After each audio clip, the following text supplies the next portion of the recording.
उसमें अगर उसको डाल के मिला थोड़े से, तो वो जो छोटा सा ही पैकेट था वो सारे में पूरी खाद में फैल जाएगा, बहुत ज़्यादा बन जाएगा। तो वो चाहे गन्ना हो, चाहे गेहूँ हो, चाहे आलू हो, चाहे कोई भी फसल है, प्याज है या धान है, एक में वो काम करेगा।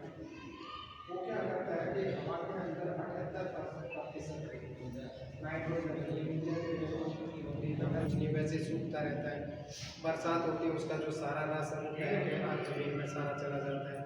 तो वो गोबर की खाद नहीं है, हकीकत में बिल्कुल गोबर की खाद नहीं है। कोई सीमेंट का एक ही ईंट का जो है कि एक ईंट सीधे खड़े कर लो, चौड़ी ना करके लो, किनार करके 4 इंच एक टैंक बना दो, सीमेंटेड टैंक सीमेंट से। साथ में जो गाय का भैंस का पेशाब काट या जो खेत का कूड़ा करकट बच जाता है, या धान का पुराल बच जाता है, या गेहूँ का भूसा बच जाता है, या गेहूँ का जो उसकी नालियाँ वालियाँ बची है, या ज्वार की है, मक्का की है, वो उसके अंदर डालते हैं। फिर गोबर के पर अब 2 तरीके हैं, बंद कर लेते हैं उसको, जो है उसके अंदर जीवाणु पैदा होंगे, वो जीवाणु जो है उसको सिरके में बदलते हैं। उसी तरह से कि गोबर के जब ऊपर तक भर जाती है तब इस पर मिट्टी डालकर इसकी लिपाई करते हैं। इसमें हवा नहीं डालनी चाहिए। जब हवा नहीं जाएगी तो इसके अंदर जो है बैक्टीरिया जो जीवाणु पैदा होंगे, वो जीवाणु इसको जो है शराब में तोड़ देंगे। जैसे शराब है इसी तरह से बना देंगे। अब ये जो खाद है ये असली खाद है, वही ट्रॉली बहुत है, एक ज़्यादा की जरूरत नहीं है। मैंने देखा कि यहाँ की जमीन थोड़ी भारी है, तो उसमें जो है कि लाल लाल सा रंग आ जाता है, लाली सा हो जाता है, जाड़ा सा बन जाता है, जाड़ को लाल वो जब होता है जब या तो बहुत सूखी रखते हो जमीन या बहुत ज़्यादा पानी मार जाता है, क्योंकि कैल्शियम की जो कमी होगी ना उसके अंदर तब ये इस तरह का जाड़ा सा बनेगा। तो ना तो ज़्यादा पानी देगी ना ही इसमें जाड़ा लाल रंग का जाड़ा ना बने। जो वायरस आ जाएगा ना, वो वायरस का भी मैंने देखा कि उस वायरस से भी अंदर लालपन आएगा। तो वायरस का भी इलाज के लिए कॉन्फिडोर एक दवा है, कॉन्फिडोर 10 से 12 दिन के अंतराल पर स्प्रे करते रहिए। उनको शुरू में जरूर पड़ती है, जैसे वो निकलता है ना बैठ जाते हैं ये, उसके बाद नहीं रहती, मतलब इसका अटैक नहीं होता, अक्टूबर में अटैक होता है, इसलिए शुरू में इसकी जरूरत पड़ेगी, बाद में नहीं जरूरत पड़ेगा। लेकिन जब ये जम जाता है और बादल हो रहे हो ना, या मौसम में नमी बढ़ जाती हो, या ये हवा चल जाती है, कोई भी हवाएं चल जाती है, उस टाइम देखोगे कि इसमें जो है लेट ब्लाइट आने की संभावना है। जो बचेता झुलसा रोग है वो आएगा, और थोड़े से दिन के बाद जो है उसमें गेंदा झुलसा रोग आ जाता है। तो उसके लिए जो है पहले से जब मुझे पता है बादल होने वाले हैं या ये हवा चल रही है, तो शाम के टाइम उसमें दिन छिपने से 1 घंटा पहले उसमें रिडोमिल गोल्ड एक स्प्रे कर होता है।